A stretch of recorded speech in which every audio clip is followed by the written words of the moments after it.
Hello students, कैसे हैं आप लोग। उम्मीद कर रहा हूँ कि अच्छे होंगे। आज से हम लोग हिंदी व्याकरण शुरू कर रहे हैं। हिंदी व्याकरण में संज्ञा शुरुआत कर रहे हैं। तो संज्ञा से आज शुरुआत करते हैं। तो सबसे पहले देखते हैं संज्ञा क्या होता है, संज्ञा किसे कहते हैं, संज्ञा की परिभाषा क्या होती है। तो संज्ञा की परिभाषा होती है किसी व्यक्ति, वस्तु, स्थान, भाव इत्यादि के नाम को संज्ञा कहते हैं। किसी भी व्यक्ति या किसी भी वस्तु या किसी भी स्थान या फिर भाव या और भी दूसरा चीज़ के नाम को हम क्या कहते हैं, संज्ञा कहते हैं। वास्तव में संज्ञा जो है किसको कहते हैं, नाम को ही कहते हैं। यानी कि किसी भी नाम को क्या कहते हैं, संज्ञा कहते हैं। अगर दूसरे शब्दों में कहें तो संज्ञा जो है किसी भी नाम, किसी भी वस्तु का नाम, किसी भी व्यक्ति का नाम, किसी भी स्थान का नाम या भाव के नाम इत्यादि को क्या कहते हैं, हम संज्ञा कहते हैं। तो नाम को ही हम लोग क्या कहते हैं, तो संज्ञा कहते हैं। जैसे राम है, सीता है, किताब है, कलम है, पटना है, आरा है, मित्रता है, जवानी है, यह सब जो है क्या है, तो यह हमारा संज्ञा है। ठीक है। जैसे देखिए, जैसे राम, सीता, ये क्या है, किसी व्यक्ति का नाम है। राम जो है मतलब पुरुष का नाम है और सीता जो है स्त्री का नाम है, यानी कि व्यक्ति ही हुए। तो यह कौन सी संज्ञा हुई, यह क्या है, तो यह संज्ञा है। ठीक है। इसके बाद देखिए, किताब है, कलम है, ये सब वस्तु है, तो इसको भी हम लोग संज्ञा कहेंगे। पटना है, आरा है, स्थान का नाम है, यह भी क्या है, तो संज्ञा है। मित्रता है, जवानी है, ठीक ना, यह भी क्या है, तो संज्ञा ही है। संज्ञा के 5 भेद होते हैं। अलग अलग किताबों में भेद जो है अलग अलग दिए रहते हैं। किसी किसी किताब में तो 3 भेद दिए हुए हैं, व्यक्तिवाचक संज्ञा और जातिवाचक संज्ञा और भाववाचक संज्ञा। और किसी किसी किताब में जो है 5 भेद दिए हुए रहते हैं। तो यहाँ पे हम 5 भेदों को देखने वाले हैं, क्योंकि हमारे बोर्ड में जो है 5 ही भेद में से जो क्वेश्चन जो है पूछे जाते हैं। तो पहला भेद जो है वह व्यक्तिवाचक संज्ञा है, दूसरा जो है जातिवाचक है, तीसरा समूहवाचक है, चौथा द्रव्यवाचक संज्ञा और 5वां जो है वह भाववाचक संज्ञा है। यानी कि संज्ञा के कितने भेद होते हैं, 5 भेद होते हैं। व्यक्तिवाचक संज्ञा, जातिवाचक संज्ञा, समूहवाचक संज्ञा, द्रव्यवाचक संज्ञा और भाववाचक संज्ञा। अब बारी बारी से इनको हम देखते हैं कि व्यक्तिवाचक संज्ञा किसे कहते हैं, जातिवाचक संज्ञा किसे कहते हैं, समूहवाचक संज्ञा किसे कहते हैं, द्रव्यवाचक संज्ञा किसे कहते हैं और भाववाचक संज्ञा किसे कहते हैं। पहला जो है वह है व्यक्तिवाचक संज्ञा। जिस शब्द से किसी खास व्यक्ति, वस्तु, स्थान इत्यादि का बोध होता है उसे व्यक्तिवाचक संज्ञा कहते हैं। यानी कि खास व्यक्ति रहे, खास वस्तु रहे या खास क्या रहे, स्थान रहे, इसको क्या कहते हैं हम लोग, तो उसे व्यक्तिवाचक संज्ञा कहते हैं। खास का मतलब क्या हुआ, खास का मतलब क्या हुआ कि उसका जो है एक खास नाम रख दिया गया है, या तो व्यक्ति का खास नाम रख दिया गया है, या फिर वस्तु का खास नाम रख दिया गया है, या फिर स्थान का खास एक नाम रख दिया गया है, उसे हम लोग व्यक्तिवाचक संज्ञा कहेंगे। जैसे राम है, सीता है, रामायण, महाभारत, पटना, आरा, गंगा, यमुना, होली, दीपावली, हिमालय, ताजमहल, लाल किला इत्यादि। अब देखिए यहाँ पे राम जो है यह किसी खास व्यक्ति का क्या है, तो नाम है, तो यह कौन सी संज्ञा हुई, तो व्यक्तिवाचक संज्ञा हुई। उसी प्रकार सीता भी जो है यह भी किसी खास व्यक्ति का नाम है, या खास स्त्री कह सकते हैं का नाम है, उससे यह, तो इसलिए यह व्यक्तिवाचक संज्ञा हुई। रामायण जो है यह ग्रंथ का नाम है, खास एक ग्रंथ का नाम है, तो यह भी व्यक्तिवाचक संज्ञा ही हुआ। महाभारत भी वही है, खास ग्रंथ ही है। पटना है, आरा है, यह खास स्थान का नाम है, यानी कि किसी स्थान को एक नाम दे दिया गया, नाम रख दिया गया पटना, यानी खास हो गया, तो वह कौन सी संज्ञा हुई, तो व्यक्तिवाचक संज्ञा हुई। एक स्थान है जिसका नाम आरा रख दिया गया, तो कौन सी संज्ञा हुई, व्यक्तिवाचक संज्ञा हुई। इसी प्रकार एक नदी का नाम गंगा रख दिया गया, खास नदी बना दिया गया, तो क्या हुई, व्यक्तिवाचक संज्ञा।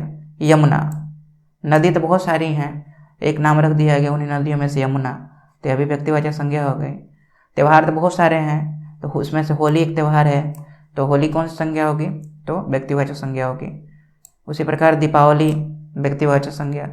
हिमालय जो है, पहाड़ तो बहुत सारे हैं लेकिन उन्हीं पहाड़ों में से एक का नाम हिमालय रख दिया गया, तो यह व्यक्तिवाचक संज्ञा हुआ। उसी प्रकार जो है एक ताजमहल, यानी कि ऐतिहासिक जो है ऐतिहासिक स्थल जो है बहुत सारे हैं, ठीक ना। ऐतिहासिक मोनूमेंट इसको कहें, मतलब कि कोई इमारत कहें, तो इमारत बहुत सारे हैं लेकिन उन्हीं इमारत में से एक का नाम ताजमहल रख दिया गया, तो खास हो गया यह। तो यह कौन सी संज्ञा हुई? व्यक्तिवाचक संज्ञा हुई। उसी प्रकार लाल किला भी है, लाल किला कौन सी संज्ञा हुई? तो व्यक्तिवाचक संज्ञा हुई। इसके जैसे बहुत सारे जो जिनका नामकरण कर दिया गया है, खास नाम दे दिया गया है, वह कौन से संज्ञा के अंतर्गत आते हैं? तो व्यक्तिवाचक संज्ञा के अंतर्गत आते हैं। चलिए आगे हम लोग देखते हैं जातिवाचक संज्ञा। जातिवाचक संज्ञा देखते हैं। जिस शब्द से पूरी जाति का बोध होता है उसे जातिवाचक संज्ञा कहते हैं। यानी कि एक शब्द से पूरी का पूरी जाति का बोध हो जाए, यानी कि संसार में उस जाति को एक शब्द से बोध कर दिया जाता है, तो वह जातिवाचक संज्ञा होता है। जैसे कि लड़का है, तो एक बार हमने केवल लड़के का उच्चारण कर दिया तो संसार में जितने लड़के हैं सबके जाति का बोध हो गया। लड़की कह दिया तो संसार में जितनी भी लड़की है सबका बोध हो गया। यानी कि पूरी का पूरी जो है जाति का बोध कराने के लिए जातिवाचक संज्ञा का यूज किया जाता है। उसी प्रकार गाय है तो पूरे गाय जाति का बोध करा दिया, नदी है तो नदी जाति का बोध करा दिया, कुत्ता है तो कुत्ता जाति का बोध करा दिया, भाई है तो भाई जाति जितने हैं सबका बोध करा दिया। बहन, टेबल, कुर्सी इत्यादि बहुत सारे एग्जाम्पल जो है हम लोग अपने से भी सोच सकते हैं, ठीक ना। जो एक शब्द कहने पर जो है पूरी जाति का बोध करा दे, वह कौन सी संज्ञा होती है? तो जातिवाचक संज्ञा होती है। देखिए तीसरा नंबर है समूहवाचक संज्ञा। जिस शब्द से समूह का बोध होता है उसे समूहवाचक संज्ञा कहते हैं। पूरे का पूरे समूह का बोध हो एक शब्द से। जैसे जातिवाचक संज्ञा में क्या था कि एक शब्द से पूरी जाति का बोध होता था, लेकिन अब समूहवाचक संज्ञा में एक शब्द से जो है पूरे समूह भर का बोध हो, यानी कि एक से अधिक जो है किसी चीज का वर्णन किया जाए एक शब्द से। या सेना हो गया, तो सेना जो होता है उसमें बहुत सारे जो है सैनिक उसमें शामिल होते हैं, तब जाके एक सेना जो है का गठन होता है।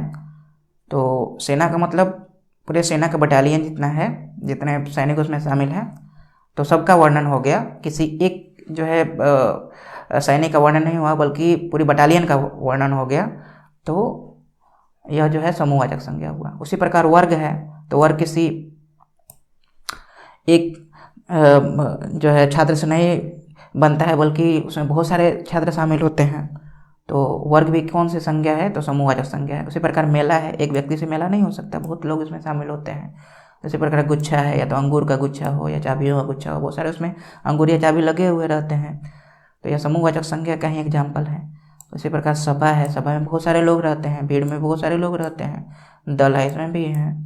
संघ है, इसमें बहुत सारे लोग रहते हैं। झुंड है, झुंड किसी भी चीज़ का हो सकता है, पक्षियों का झुंड हो सकता है या फिर पशुओं का झुंड हो सकता है, तो इसमें भी बहुत सारे पशु या पक्षी होते हैं, या और भी कुछ हो सकते हैं। परिवार है, तो परिवार एक व्यक्ति से नहीं बनता है, इसमें बहुत सारे जो है सदस्य होते हैं, तब जाकर परिवार बनता है, इसलिए समूहवाचक संज्ञा हुआ। उसी प्रकार गिरोह है, गिरोह में भी बहुत सारे जो है लोग रहते हैं, तब जाकर गिरोह बनता है। उसी प्रकार जुलूस है, जुलूस में एक व्यक्ति नहीं शामिल होता है, बहुत सारे लोग शामिल होते हैं, तब जाके जुलूस बनता है। तो यह हुआ समूहवाचक संज्ञा। आगे देखते हैं। फोर्थ नंबर में है, चौथे नंबर में द्रव्यवाचक संज्ञा। द्रव्यवाचक संज्ञा किसे कहते हैं? जिस शब्द से किसी मापने या तौलने वाली वस्तु का बोध होता है उसे द्रव्यवाचक संज्ञा कहते हैं। यानी कि जिस शब्द से किसी मापने या तौलने वाली वस्तु, यानी कि जिस वस्तु को मापा या तौला जा सकता है, मापते हैं या फिर उसको क्या करते हैं? तौलते हैं, ठीक है। तो ऐसी वस्तुओं को हम लोग क्या कहते हैं? तो द्रव्यवाचक संज्ञा कहते हैं। ऐसी वस्तु को द्रव्यवाचक हम लोग क्या कहते हैं? संज्ञा कहते हैं। जैसे है घी, घी को भी क्या किया जा सकता है? इसको मापा जा सकता है, ठीक ना, या फिर तौला जा सकता है। उसी प्रकार तेल है, दूध है, दही है, पानी है, लोहा है, सोना है, चांदी है, चावल है, दाल है, कपड़ा है, लकड़ी है, चीनी है और बहुत सारी चीज़ें हैं जिनको क्या किया जा सकता है, मापा जा सकता है या फिर क्या किया जा सकता है, तौला जा सकता है। द्रव्यवाचक संज्ञा में जितनी वस्तुएं हैं इसको केवल मापा या तौला ही जा सकता है, इसको जो है गिना नहीं जा सकता है। यह जो है यह अगणनीय संज्ञा के अंतर्गत भी इसको कह सकते हैं कि ये आते हैं द्रव्यवाचक संज्ञा। ना घी को गिना जा सकता है, ना तेल को गिना जा सकता है, ना दूध को गिना जा सकता है, ना दही को गिना जा सकता है। यानी कि द्रव्यवाचक संज्ञा के जितने भी यहाँ पे एग्जाम्पल लिखे हुए हैं इन सबको क्या कह सकते हैं, गिना नहीं जा सकता है। इनको केवल क्या कह सकते हैं, मापा या फिर तौला जा सकता है, गिन के इनको नहीं बेचा जा सकता है। ठीक है, आगे 5वें नंबर में देखते हैं। 5वां नंबर जो कि लास्ट नंबर है या लास्ट भेद है किसका, तो संज्ञा का। कौन सी संज्ञा है, यह भाववाचक संज्ञा है। भाववाचक संज्ञा किसे कहते हैं, जिस शब्द से भाव, गुण, अवस्था, विचार इत्यादि का बोध होता है उसे भाववाचक संज्ञा कहते हैं।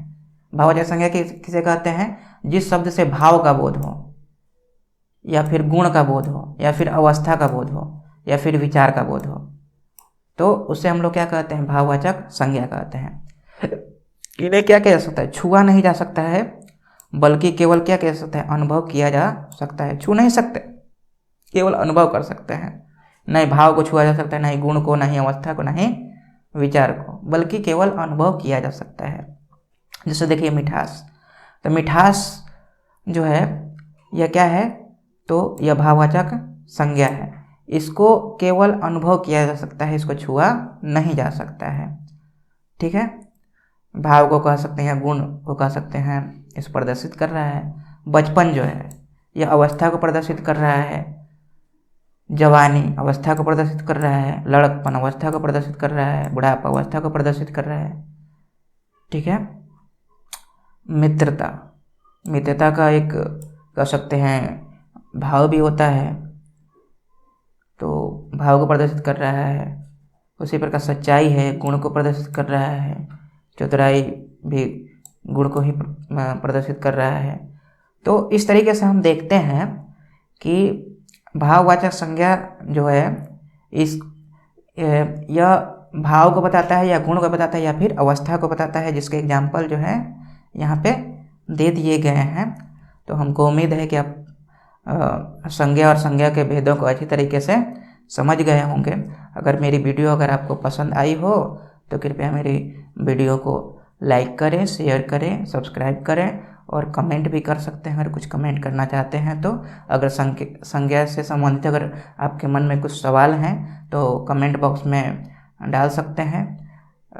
मैं कोशिश करूँगा हर एक प्रश्न के जवाब देने का। तो थैंक यू दोस्तों।